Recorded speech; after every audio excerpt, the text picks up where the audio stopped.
네, 안녕하십니까. 아리랑TV 문건영 기자입니다. 지금 우리 정부는 대북 정책에 있어서 강력한 제재와 또 대화와 포용, 그 투 트랙으로 가고 있는 걸로 보여지는데요. 대통령께서는 지난달 북한 미사일 도발 이후에 레드라인이라는 즉 대북 정책에 있어서 정책 전환의 그 기준선이라고도 하죠.에 대해서 언급하셨습니다. 대통령께서 생각하시는 레드라인은 어떤 것인지 알고 싶습니다.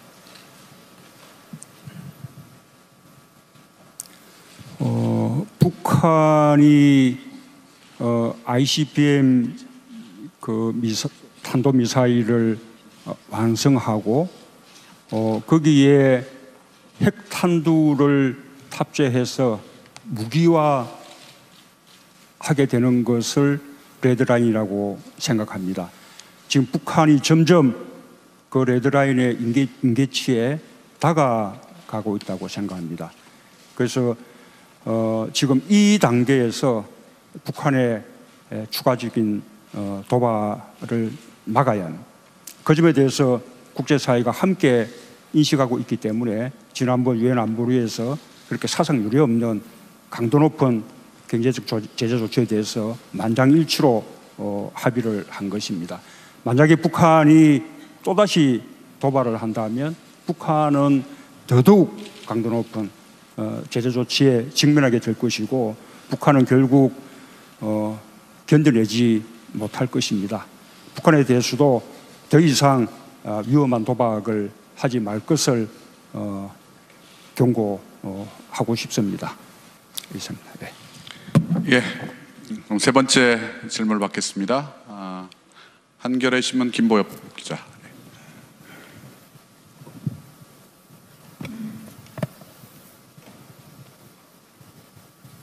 안녕하십니까. 한겨레 김보엽입니다. 대통령께서는 최근 광복절 경축사를 비롯해서 기회가 닿을 때마다 남북관계 개선 의지를 피력해 오셨습니다. 특히 북한의 핵 문제, 미사일 문제를 풀기 위해서라도 남북관계 개선이 대단히 중요하다고 강조를 하셨는데 문제는 북한입니다. 아무런 답이 없습니다. 북한 핵 미사일 문제든 혹은 인도주의적 차원 문제든 혹은 우발적 충돌을 막을 수 있는 군사적 회담이든 어떤 회담이나 협상에 대해서도 아무런 응답이 없는 상태거든요. 제가 드리고 싶은 질문은 이겁니다. 이런 상황을 타개하기 위한 어떤 보관이 있으신지, 그리고 취임 직후에 주변국에 대통령의 특사를 보내신 것처럼 북한에 대통령의 특사를 보내실 의향은 없는지 답변 부탁드립니다. 고맙습니다. 예, 이 남북 간의 이 대화가 재개되어야 합니다. 그러나 그에 대해서 우리가 조급할 필요는 없다고 생각합니다. 지난 10년간의 단절을 극복해내고 다시 이 대화를 열어나가는 데는 많은 노력과 또 시간이 필요할 수 있습니다. 우선 대화 자체를 목적으로 둘 수는 없습니다.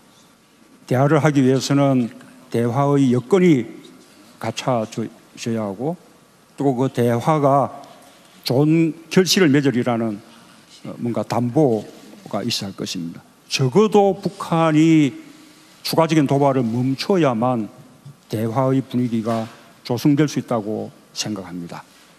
그렇게 대화의 여건이 갖춰진다면, 그리고 갖춰진 대화의 여건 속에서 남북 관계를 개선해 나가는데 또 북핵 문제를 해결하는데 도움이 된다고 판단된다면 그때는 북한에 특사를 보내는 것도 충분히 고려할 수 있다고 봅니다.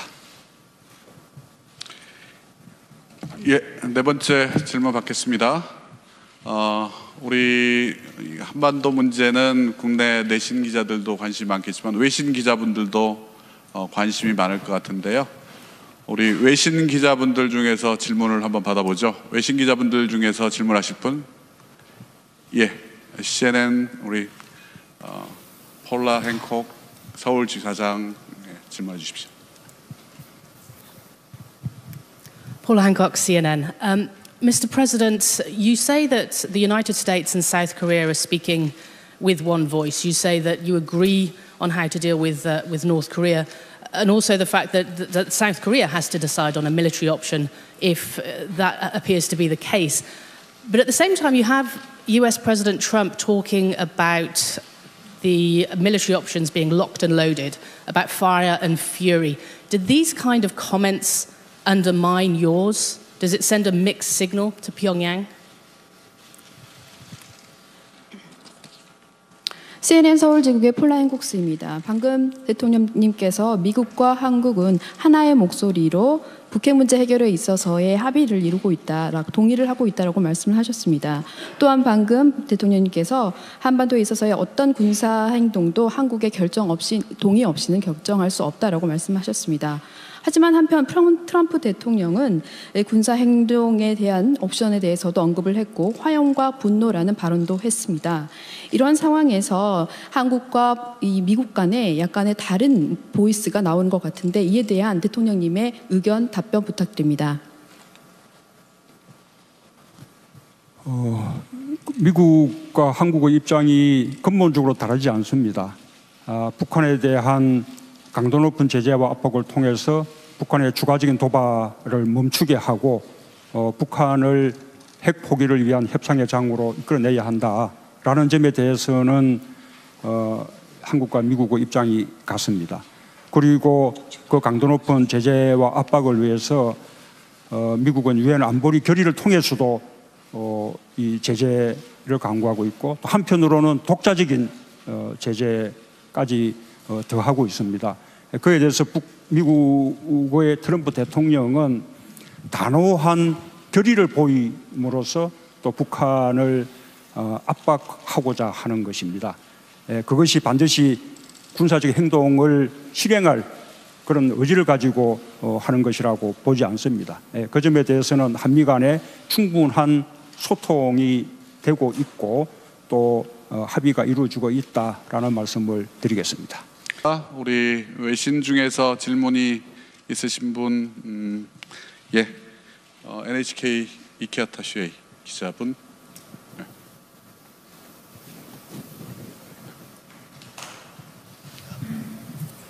예, 감사합니다. 한일 관계에 대해서 좀 하나 여쭤보고 싶은데 이번에 광복절 연설에서 대통령님께서는 위안부 문제 그리고 강제징용 문제에 대해서는 피해자의 명예 회복 그리고 보상 등 국제사회 원칙을 지킬 것이다라고 말씀하셨는데 앞으로 한국 정부 차원에서는 어떤 행동 생각하시는지 특히 대통령님도 잘 아시는 대로 강제징용 문제는 과거 노무현 정부 때 이 문제는 한일 기본 조약에서 해결된 문제이고 피해자에 대한 보상은 한국 정부가 하는 것이다라고 하는 결론 내린 바 있습니다. 특히 이것에 대해서 어떻게 생각하시는지 여쭤보겠습니다. 감사합니다. 우선 말씀하신 것 가운데 일본군 위안부 부분은 한일 회담 당시 말하자면 알지 못했던 문제였습니다. 말하자면 그 회담에서 다루어지지 않았던 문제입니다. 위안부 문제가 알려지고 이 사회 문제가 된 것은 한일 회담 훨씬 이후의 일이었습니다. 그래서 위안부 문제가 한일 회담으로 다 해결됐다라는 것은 그것은 맞지 않는 일이라고 봅니다. 강제징용자의 문제도 양국 간의 합의가 개개인들의 권리를 침해할 수는 없는 것입니다. 양국 간의 합의에도 불구하고 징용당한 강제징용자 개인이 미쓰비시 등을 비롯한 상대 회사를 상대로 가지는 민사적인 권리들은 그대로 남아있다라는 것이 한국의 헌법재판소나 한국 대법원의 판례입니다. 정부는 그런 입장에서 과거사 문제를 임하고 있습니다. 다만 제가 강조하고 있는 것은 그런 과거사 문제가 한일 관계의 미래지향적인 발전에 걸림돌이 돼서는 안 되겠다. 그래서 과거사 문제는 과거사 문제대로, 또 미래지향적인 발전을 위한 한일 간의 협력은 그 협력대로 별개로 해나가는 것이 필요하다, 이렇게 생각합니다. 지난번 그 위안부 합의에 대해서는 제가 여러 번 제 생각을 밝힌 바 있습니다. 지금 외교부에서 자체적으로 TF를 구성해서 그 합의의 경위라든지 그 합의에 대한 평가, 이런 작업을 하고 있습니다. 그 작업이 끝나는 대로 외교부가 그에 대한 방침을 정할 것입니다. 예, 지역지에서 한 번 더 우리 질문의 기회를 드리도록 하겠습니다. 예, 우리 강원일보 유봉옥 기자님.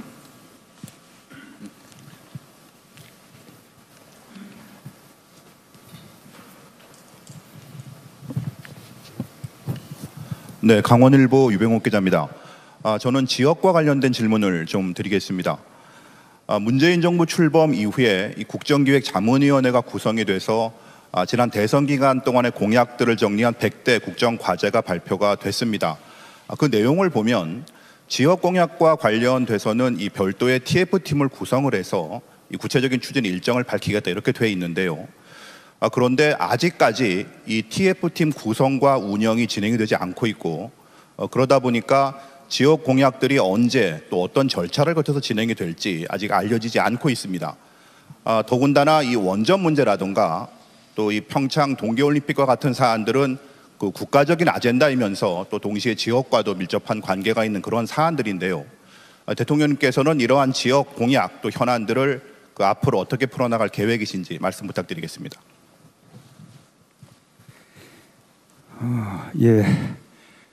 지금 우리 그 정부는 그 인수위 과정 없이 지금 그 신백일을 맞이하고 있는데 너무 급하게 재촉을 하시는 것 같습니다.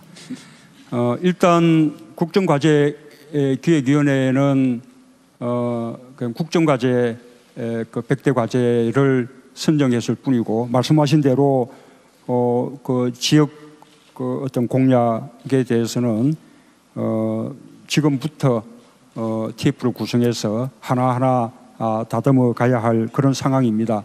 특히 강원도의 경우에는 평창 동계올림픽을 성공시켜야 한다는 것과 맞물려 있기 때문에 다른 지역보다 더 우선적인 관심을 기울이고 있습니다. 너무 걱정하지 않으셔도 잘 될 것이라고 그렇게 말씀드립니다.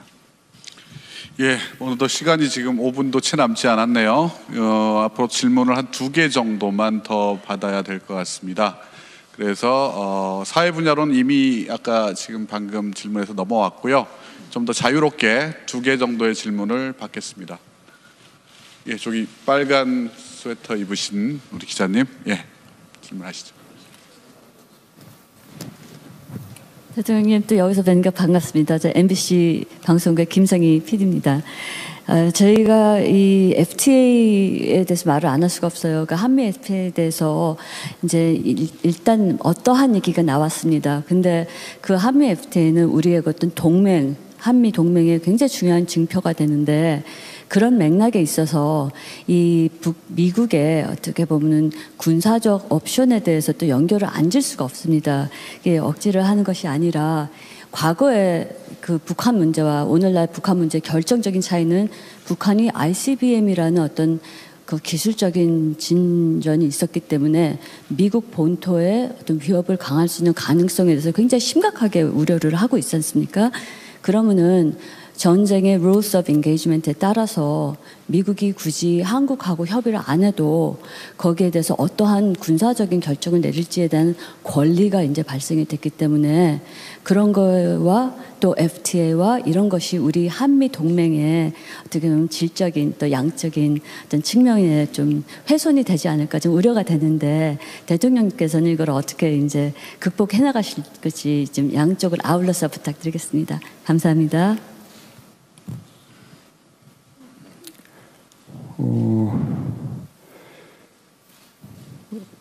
이 북한 핵과 미사일 문제는 기본적으로 가장 중심적인 당사자 또 가장 큰 이해관계자는 바로 우리 대한민국입니다. 그러나 북미 간의 문제이기도 하죠. 그래서 북한이 계속해서 도발적인 행위를 할 경우 또 더 나아가서 북한이 미국에 대해서 공격적인 행위를 할 경우 그에 대해서 미국이 적절한 조치를 할 수는 있을 것이라고 생각합니다. 그러나 한반도 바깥이라면 모르되 적어도 한반도에서의 군사행동만큼은 우리 한국이 결정해야 하고 또 한국의 동의가 필요하다라는 말씀을 드리는 것입니다. 저는 설령 미국이 한반도 바깥에서 뭔가 군사적 행동을 취한다 하더라도 그것이 남북 관계에 그 긴장을 높여주고 그럴 우려가 있을 경우에는 아마 사전에 한국과도 충분히 협의할 것이라고 그렇게 확신합니다. 그것이 한미 동맹의 정신이라고 믿습니다. 미국의 그 FTA 이 개정 그 협상 요구에 대해서는 우리도 그 점을 미리 예상하고 있었기 때문에 이번 정부 조직법 개편에서 통상교섭본부로 격상하고 또 통상교섭본부장을 우리 대내적으로는 차관급, 대외적으로는 장관급으로 격상하는 조치까지 미리 취해 두었습니다. 미국에 대해서 당당하게 협상할 것이라는 말씀을 드립니다. 참고로 말씀드리자면 미국의 상무부 쪽의 조사 결과에 의하더라도 한미 FTA는 한미 양국에게 모두 호혜적인 그런 결과를 낳았다는 사실을 알 수 있습니다. 한미 FTA 체결 이후에 세계의 교역량이 12%가 줄어들었는데 2011년부터 2016년 사이에 그 5년간 한미 간의 교역량은 오히려 12% 늘어났습니다. 한국의 수입 시장에서 미국이 차지하는 비중이 늘어났고 미국의 수입 시장에서 한국이 차지하는 비중도 늘어났습니다. 뿐만 아니라 미국 무역위원회가 발표한 연구 결과에 의하면 한미 FTA가 없었더라면 미국의 무역 수지 적자가 더 크게 늘어났을 것이다. 한미 FTA에 의해서 미국의 무역 적자가 많이 줄어드는 효과가 생겼다. 그렇게 미국 스스로도 그런 연구 자료들을 내놓고 있습니다. 또 우리가 상품 교육에서는 우리가 많은 흑자를 보고 있지만 거꾸로 서비스 교육에서는 우리가 또 많은 또 적자를 보고 있고 대미 투자액도 우리가 훨씬 많습니다. 이런 점들을 충분히 제시하면서 미국과 국익의 균형을 지켜내는 그런 당당한 협상을 할 수 있을 것이라 생각하고 또 기본적으로 그 협상에는 많은 시간이 걸립니다. 그리고 또 그 협상 결과에 대해서 국회의 비준 동의도 거치게 돼 있습니다. 그래서 미국의 그 FTA 개정 협상 요구에 대해서 당장 뭔가 큰일이 나는 듯이 그렇게 반응하는 것은 별로 바람직하지 않은 일이라고 말씀드립니다. 네, 이제 정말 마지막 질문인데요. 우리 인터넷 신문 쪽에도 한번 기회를 주셨으면 좋겠습니다. 우리 오마이뉴스 최지용 기자. 예. 이제 겨우 하게 됐습니다. 노동 분야에 관련한 질문 드리려고 합니다. 그 복수노조가 시행된 지 이제 한 8년 정도가 지났는데 여전히 한국의 노조 조직률은 10% 정도로 OECD 최하위권에 있습니다. 여러 가지 원인이 있지만 아직도 사용자 쪽이 노조 설립을 막는다거나 설립되어 있는 노조를 파괴하는 일까지 벌어지고 있는데요. 최근에 삼성의 S그룹 전략문건, 노조 전략문건이 사실로 밝혀졌는데 그 동안에 여태까지 아무도 처벌받지 않았습니다. 결과적으로 이런 노동 문제, 부당 노동 행위에 대한 공권력의 역할이 미진한 게 아니냐 이런 지적들이 나오고 있습니다. 비정규직 문제 해결 그리고 미조직 노동자들의 권익 보호를 위해서 노조 조직률을 끌어올려야 된다는 필요성이 계속 제기되는데 여기에 대한 대통령의 생각이 궁금합니다. 예, 우리가 새 정부의 중요한 국정 목표 중에 하나가 이 노동의 가치가 제대로 존중받는 그런 세상을 만들겠다는 것입니다. 이 노동의 가치가 제대로 존중되려면 정부가 노동자들의 권익을 보호하는 그런 정책들을 더 전향적으로 펼쳐야 하겠지만 또 한편으로는 노동자들이 스스로 단합된 힘으로 자신들의 권익을 키워나가는 것도 필요한 일입니다. 그런 면에서 노동자 조직률을 높여나가는 것은 대단히 중요하고요. 또 노동자 조직률을 높여나가겠다고 하는 것이 저의 지난 대선 공약이기도 했습니다. 정부도 노동자 조직률을 높이기 위해서 정책적 노력을 기울이겠습니다. 저는 한편으로 노동조합도 좀 더 대중적인 지지를 받을 수 있는 그런 식의 노력들을 함께 할 필요가 있다고 생각합니다. 노동조합의 이 결성을 가로막는 여러 가지 사용자 측의 부당 노동 행위에 대해서는 강력한 의지로 단속하고 처벌할 것이다라는 것을 미리 예고를 해드립니다. 예. 예. 이젠 더 이상 손 드셔도 소용이 없습니다. 죄송합니다. 좀 더 많은 얘기는 우리 좀 더 시간을 가지고 예 마지막으로 한 분 그러면 네 질문 드리겠습니다. 안녕하십니까. 울산 경상일보 김두수 기자입니다. 사실 우리 앞서 기자님들께서 많은 질문을 해주셨는데 이 질문만큼은 꼭 드리고 싶습니다. 양해해 주시면 감사하겠습니다. 사실 울산의 경우에 원전 문제가 지금 뿐만 아니라 그 전국적 이슈가 되고 있는데요. 대통령께서 그 탈원전에 대해서는 굉장히 공감하고 있는 것 같습니다. 그런데 울산 신고리 그 오류코기에 대해서 현재 공론화위원회에서 여러 가지를 작업을 하고 있습니다. 그래서 대통령께서는 그 후보 시절에 탈원전에 대해서는 분명한 말씀을 해주셨습니다. 그래서 이 공론화위원회 관련해서 여쭈고자 하는데요. 대통령께서 국가의 소위 이 국책 사업에 대해서 직접 탈원전을 말씀하셨다고 한다면 이 문제를 직접 그 산잡으라 대통령께서 직접 이 문제를 좀 주도적으로 해나갔으면 좋겠다는 그런 말씀을 드리면서 이 공론화위원회에 대해서 제가 불신하는 건 아닙니다만 과연 앞으로 어떻게 조출될 것인지에 대해서 많은 분들이 좀 의문점을 갖고 있습니다. 이에 대해서 대통령께서 좀 소상하게 말씀해 주시면 감사하십니다. 고맙습니다. 공론조사라는 절차 없이 탈원전의 기조에 맞추어서 백지화해야 되는 거 아니냐, 지금 그 말씀이십니까?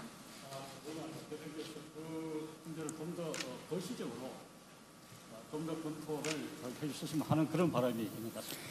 예, 우선은 탈원전도 뭐 걱정하시는 분들이 있어서 조금 말씀을 드리자면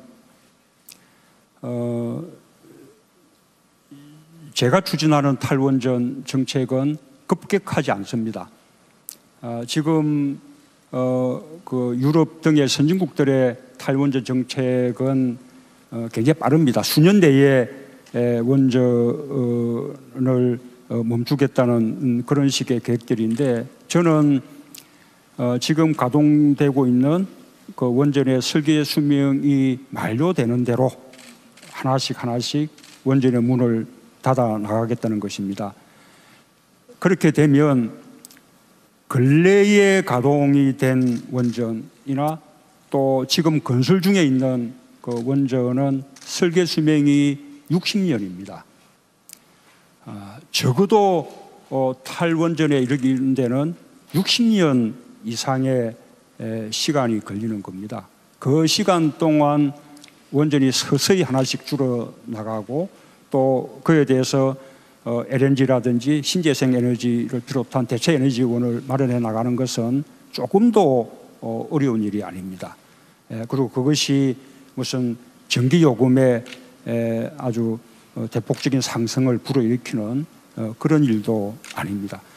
이렇게 탈원전 계획을 해나가더라도 지금 현재 이 정부, 우리 정부 기간 동안에 3기의 원전이 추가로 늘어나게 됩니다. 추가로 가동되게 됩니다. 그리고 그에 반해서 줄어드는 원전은 지난번에 가동을 멈춘 고리 1호기와 그다음에 앞으로 또 가동 중단이 가능한 월성 1호기 정도입니다. 2030년에 가더라도 원전이 차지하는 우리 전력 비중이 20%가 넘습니다. 그것만 해도 우리는 세계적으로 원전의 비중이 가장 높은 나라 중에 하나입니다. 그래서 이 탈원전 정책에 대해서는 이게 전혀 염려할 필요가 없을 정도로 아주 점진적으로 그렇게 이루어지는 정책이라는 말씀을 드리고, 신고리 5,6호기의 경우에는 당초 저의 공약은 건설을 백지화하는 것이었습니다. 그러나 작년 6월 건설 승인이 이루어지고 난 이후에 꽤 공정률이 이루어져서 거기에 적지 않은 비용이 소요가 이미 되었습니다. 그리고 또 중단될 경우에는 추가적인 매몰 비용도 또 필요하다고 합니다. 그럼 이런 상황에서 당초 제 그 공약대로 백지화를 밀어붙이지 않고 백지화하는 것이 옳을 것이냐, 안 그러면 이미 그만큼 비용이 지출됐기 때문에 신고리 5,6회 공사를 계속해야 될 것인가, 이 부분을 공론조사를 통해서 결정을 하겠다는 것입니다. 말하자면 공론조사를 통한 사회적 합의 결과에 따르겠다는 것인데, 저는 아주 적절한 과정이라고 생각합니다. 그리고 이 공론조사 그 과정을 통해서 우리가 합리적인 결정을 얻어낼 수 있다면 앞으로 유사한 많은 갈등 사안에 대해서도 이 갈등을 해결해 나가는 하나의 중요한 모델로 그렇게 삼아 나갈 수 있지 않을까, 그렇게 생각합니다. 예, 아쉽지만 이제 오늘 행사를 마쳐야 될 때가 됐습니다. 함께해 주신 기자 여러분, 그리고 방송을 통해 시청해 주신 국민 여러분께도 깊은 감사의 말씀 드립니다. 앞으로도 문재인 정부는 더욱 열린 마음으로 언론과 국민과 소통할 것을 약속드립니다. 이것으로 오늘 모든 순서를 마치겠습니다. 대통령께서 퇴장하시겠습니다. 한미 FTA가 없었더라면 미국의 무역 수지 적자가 더 크게 늘어났을 것이다. 한미 FTA에 의해서 미국의 무역 적자가 많이 줄어드는 효과가 생겼다. 그렇게 미국 스스로도 그런 연구 자료들을 내놓고 있습니다. 또 우리가 상품 교육에서는 우리가 많은 흑자를 보고 있지만, 거꾸로 서비스 교육에서는 우리가 또 많은 또 적자를 보고 있고, 대미 투자액도 우리가 훨씬 많습니다. 이런 점들을 충분히 제시하면서 미국과 국익의 균형을 지켜내는 그런 당당한 협상을 할 수 있을 것이라 생각하고, 또 기본적으로 그 협상에는 많은 시간이 걸립니다. 그리고 또 그 협상 결과에 대해서 국회의 비준 동의도 거치게 돼 있습니다. 그래서 미국의 그 FTA 개정 협상 요구에 대해서 당장 뭔가 큰일이 나는 듯이 그렇게 반응하는 것은 별로 바람직하지 않은 일이라고 말씀드립니다. 네, 이제 정말 마지막 질문인데요. 우리 저 인터넷 신문 쪽에도 한번 기회를 주셨으면 좋겠습니다. 우리 오마이뉴스 최지용 기자. 예.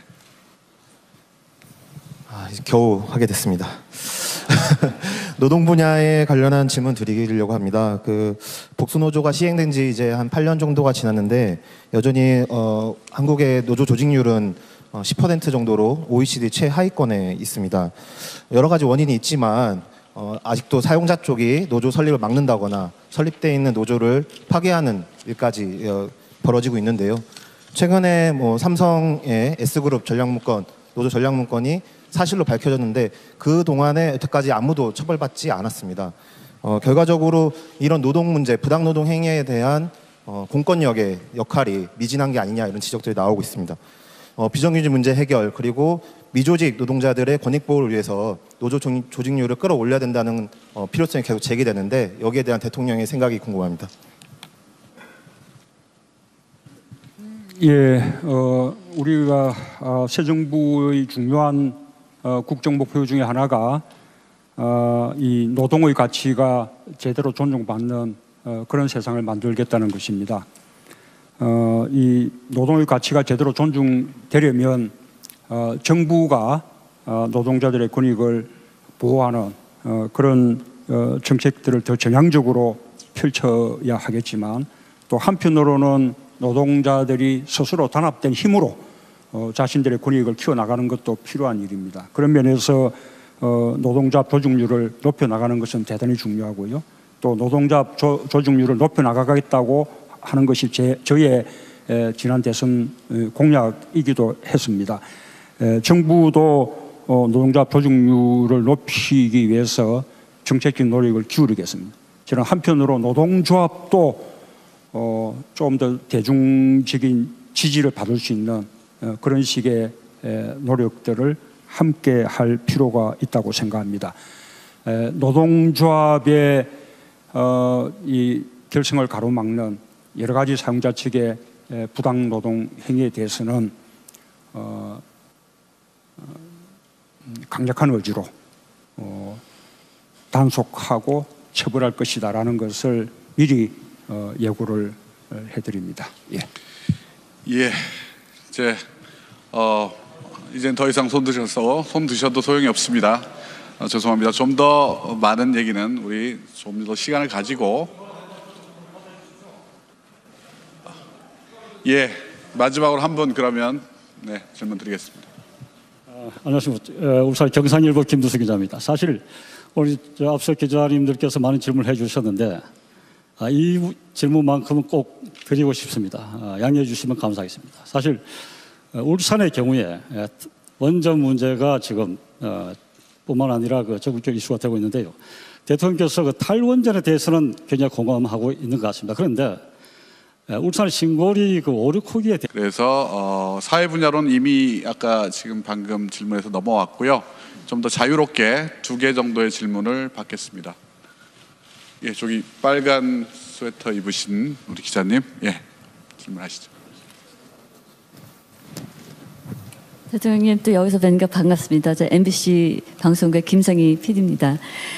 저희가 이 FTA에 대해서 말을 안 할 수가 없어요. 그러니까 한미 FTA에 대해서 이제 일단 어떠한 얘기가 나왔습니다. 근데 그 한미 FTA는 우리의 어떤 동맹, 한미 동맹의 굉장히 중요한 증표가 되는데 그런 맥락에 있어서 이 미국의 어떻게 보면 군사적 옵션에 대해서 또 연결을 안 질 수가 없습니다. 이게 억지를 하는 것이 아니라 과거에 그 북한 문제와 오늘날 북한 문제의 결정적인 차이는 북한이 ICBM이라는 어떤 그 기술적인 진전이 있었기 때문에 미국 본토의 어떤 위협을 강할 수 있는 가능성에 대해서 굉장히 심각하게 우려를 하고 있지 않습니까?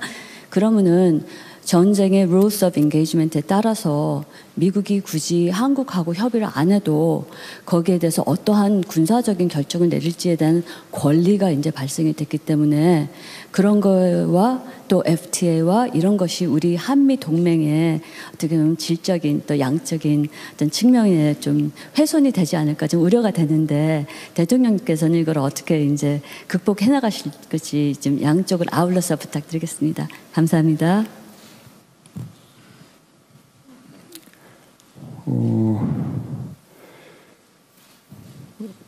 이 북한 핵과 미사일 문제는 기본적으로 가장 중심적인 당사자 또 가장 큰 이해관계자는 바로 우리 대한민국입니다. 그러나 북미 간의 문제이기도 하죠. 그래서 북한이 계속해서 도발적인 행위를 할 경우 또 더 나아가서 북한이 미국에 대해서 공격적인 행위를 할 경우 그에 대해서 미국이 적절한 조치를 할 수는 있을 것이라고 생각합니다. 그러나 한반도 바깥이라면 모르되 적어도 한반도에서의 군사행동만큼은 우리 한국이 결정해야 하고 또 한국의 동의가 필요하다라는 말씀을 드리는 것입니다. 저는 설령 미국이 한반도 바깥에서 뭔가 군사적 행동을 취한다 하더라도 그것이 남북 관계에 그 긴장을 높여주고 그럴 우려가 있을 경우에는 아마 사전에 한국과도 충분히 협의할 것이라고 그렇게 확신합니다. 그것이 한미 동맹의 정신이라고 믿습니다.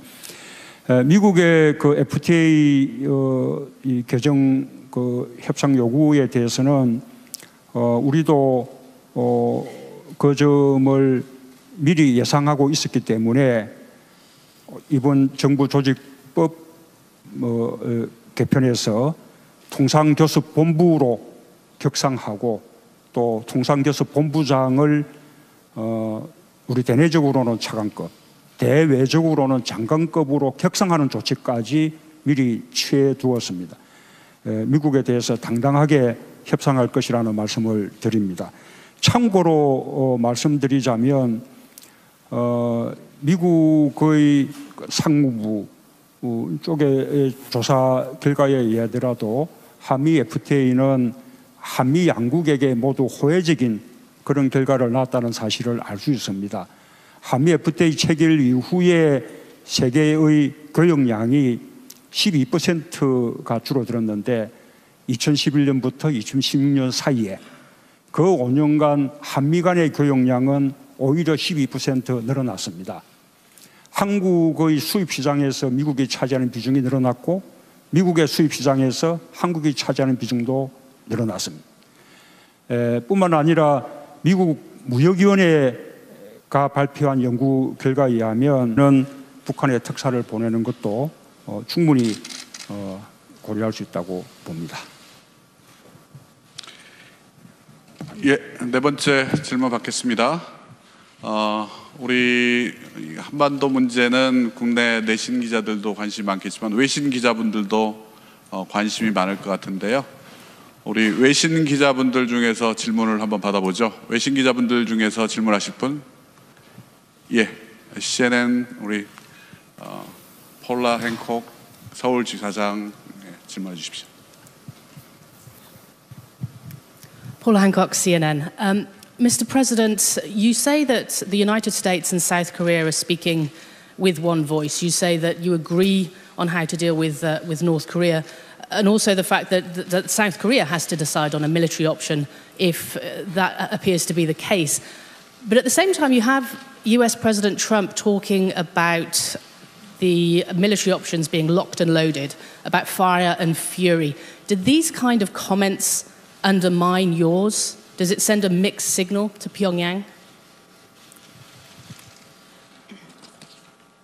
CNN 서울지국의 폴라 행콕스입니다. 방금 대통령님께서 미국과 한국은 하나의 목소리로 북핵 문제 해결에 있어서의 합의를 이루고 있다, 동의를 하고 있다라고 말씀을 하셨습니다. 또한 방금 대통령님께서 한반도에 있어서의 어떤 군사 행동도 한국의 결정 없이, 동의 없이는 결정할 수 없다라고 말씀하셨습니다. 하지만 한편 트럼프 대통령은 군사 행동에 대한 옵션에 대해서도 언급을 했고 화염과 분노라는 발언도 했습니다. 이런 상황에서 한국과 이 미국 간에 약간의 다른 보이스가 나오는 것 같은데 이에 대한 대통령님의 의견 답변 부탁드립니다. 미국과 한국의 입장이 근본적으로 다르지 않습니다. 북한에 대한 강도 높은 제재와 압박을 통해서 북한의 추가적인 도발을 멈추게 하고 북한을 핵 포기를 위한 협상의 장으로 이끌어내야 한다라는 점에 대해서는 한국과 미국의 입장이 같습니다. 그리고 그 강도 높은 제재와 압박을 위해서 미국은 유엔 안보리 결의를 통해서도 이 제재를 강구하고 있고 또 한편으로는 독자적인 제재까지 더하고 있습니다. 그에 대해서 미국의 트럼프 대통령은 단호한 결의를 보임으로써 또 북한을 압박하고자 하는 것입니다.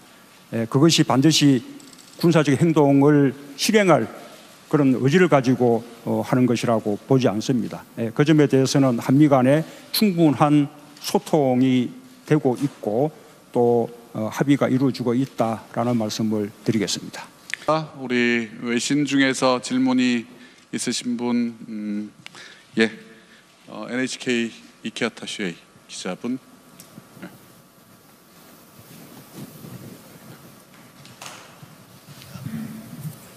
예, 감사합니다.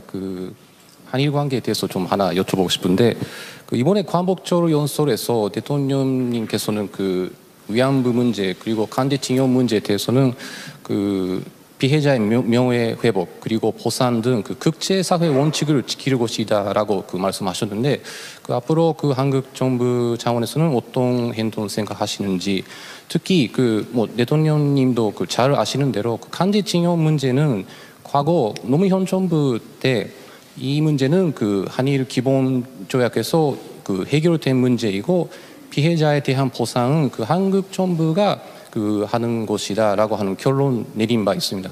특히 이것에 대해서 어떻게 생각하시는지 여쭤보겠습니다. 감사합니다.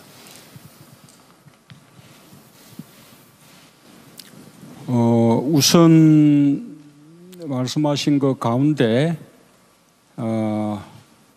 일본군 위안부 부분은 한일 회담 당시 말하자면 알지 못했던 문제였습니다.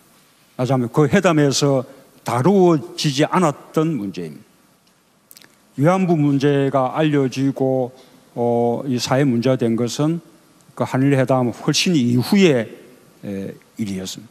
그래서 위안부 문제가 한일 회담으로 다 해결됐다라는 것은 그것은 맞지 않는 일이라고 봅니다. 강제징용자의 문제도 양국 간의 합의가 개개인들의 권리를 침해할 수는 없는 것입니다. 양국 간의 합의에도 불구하고 징용당한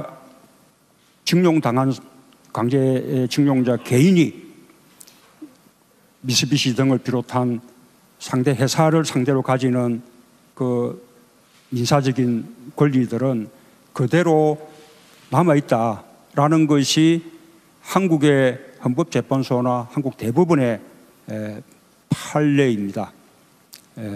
정부는 그런 입장에서 과거사 문제를 임하고 있습니다.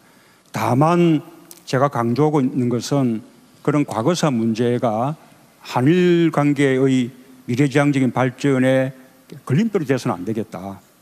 그래서 과거사 문제는 과거사 문제대로 또 미래지향적인 발전을 위한 한일 간의 협력은 그 협력대로 별개로 해나가는 것이 필요하다 이렇게 생각합니다.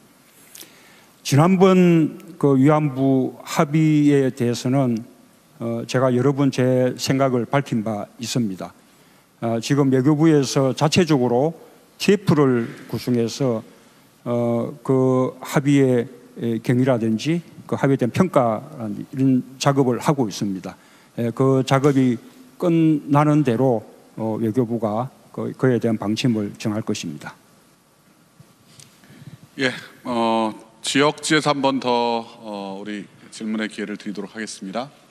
예, 우리 강원일보 유병옥 기자님.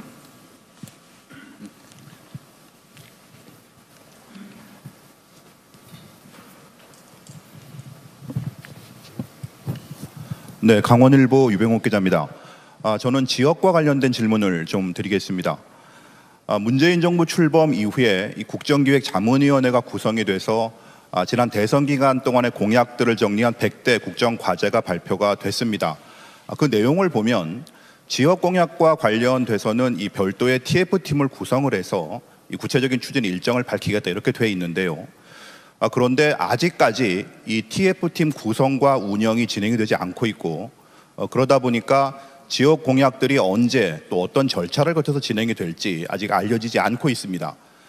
더군다나 이 원전 문제라든가 또 이 평창 동계올림픽과 같은 사안들은 그 국가적인 아젠다이면서 또 동시에 지역과도 밀접한 관계가 있는 그런 사안들인데요. 대통령님께서는 이러한 지역 공약 또 현안들을 그 앞으로 어떻게 풀어나갈 계획이신지 말씀 부탁드리겠습니다.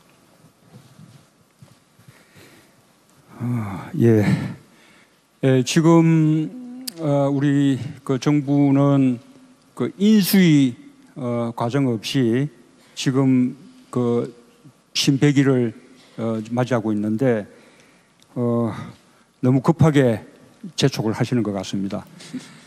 일단 국정과제 기획위원회는 국정과제 그 100대 과제를 선정했을 뿐이고 말씀하신 대로 그 지역 그 어떤 공약에 대해서는 지금부터 TF를 구성해서 하나하나 다듬어 가야 할 그런 상황입니다.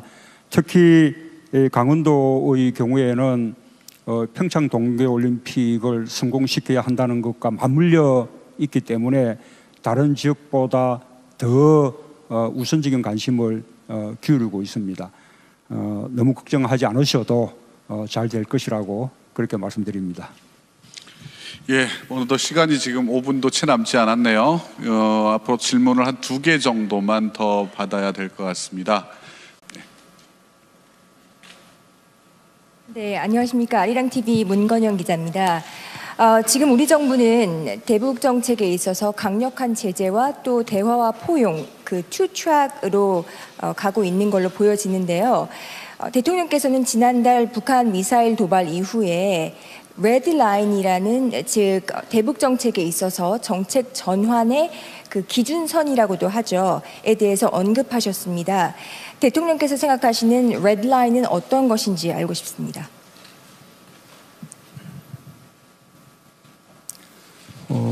북한이 ICBM 그 탄도 미사일을 완성하고 거기에 핵탄두를 탑재해서 무기화하게 되는 것을 레드라인이라고 생각합니다. 지금 북한이 점점 그 레드라인의 임계치에 다가가고 있다고 생각합니다. 그래서 지금 이 단계에서 북한의 추가적인 도발을 막아야 하는 그 점에 대해서 국제사회가 함께 인식하고 있기 때문에 지난번 유엔 안보리에서 그렇게 사상 유례 없는 강도 높은 경제적 제재 조치에 대해서 만장일치로 합의를 한 것입니다. 만약에 북한이 또다시 도발을 한다면 북한은 더더욱 강도 높은 제재 조치에 직면하게 될 것이고 북한은 결국 견뎌내지 못할 것입니다. 북한에 대해서도 더 이상 위험한 도박을 하지 말 것을 경고하고 싶습니다. 이상입니다. 네. 예, 그럼 세 번째 질문을 받겠습니다. 한겨레 신문 김보엽 기자.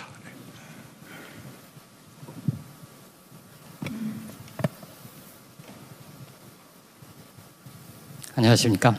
한겨레 김보엽입니다. 대통령께서는 최근 광복절 경축사를 비롯해서 기회가 닿을 때마다 남북관계 개선 의지를 피력해 오셨습니다. 특히 북한의 핵 문제, 미사일 문제를 풀기 위해서라도 남북관계 개선이 대단히 중요하다고 강조를 하셨는데 문제는 북한입니다. 아무런 답이 없습니다.